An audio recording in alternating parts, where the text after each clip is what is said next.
नमस्कार दोस्तों। आज का अभ्यास 80 शब्द प्रति मिनट का रहेगा, जो कि 5 मिनट का होगा। 10 सेकंड बाद शुरू किया जाएगा।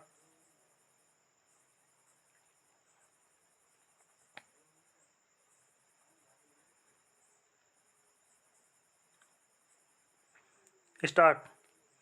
उपाध्यक्ष महोदय, वित्त मंत्री को देश की आर्थिक स्थिति और निर्धनता के संबंध में जितनी जानकारी प्राप्त होती है, उतनी किसी अन्य मंत्री को संभव नहीं होती।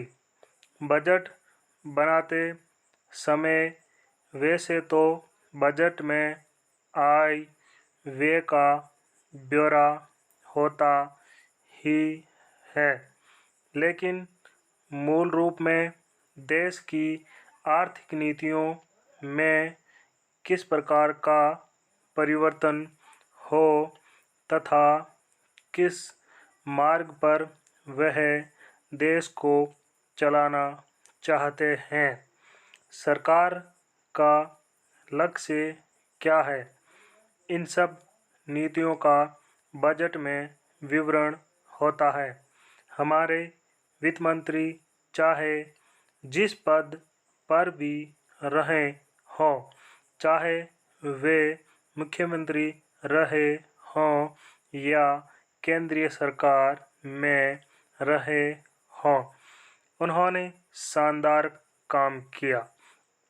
जिस समय उन्होंने बजट प्रस्तुत किया, उस समय देश को और विशेष रूप से गरीबों को उनसे बहुत सी आशाएं थी। देश में लगभग 6 लाख गांव हैं।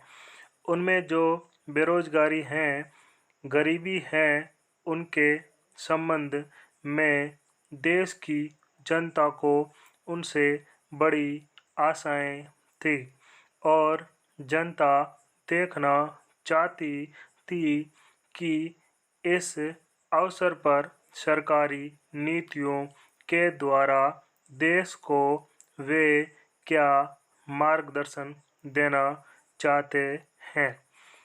इस दृष्टि से 3 महत्वपूर्ण बातें इस समय देश के सामने थी। देश का आर्थिक विकास तेजी से हो, अधिक लोगों को काम मिल सके और मूल्यों में स्थिरता आए।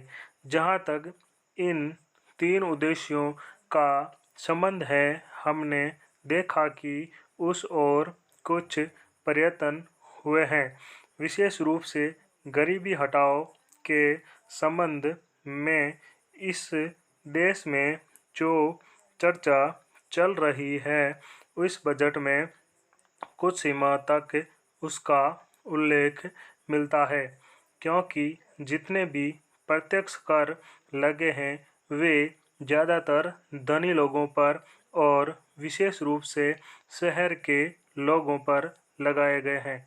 इस तरह से जो एक प्रकार की आर्थिक असमानता हमारे देश में चल रही है, उसको दूर करने का प्रयत्न अवश्य किया गया है।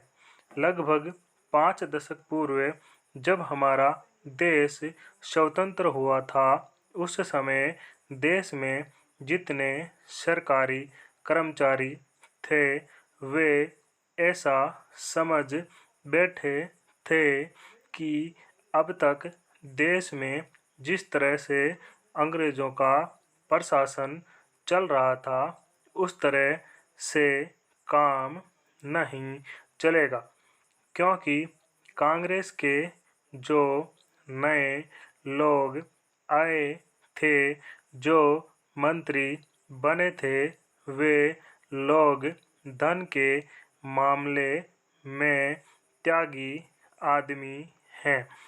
धन से उनको मोह नहीं है, लेकिन बाद में उन्होंने देखा कि हमारे मंत्री लोग भी उसी तरह से शानदार जीवन पसंद करने लग गए, जिस तरह से अंग्रेज करते थे। स्टॉप।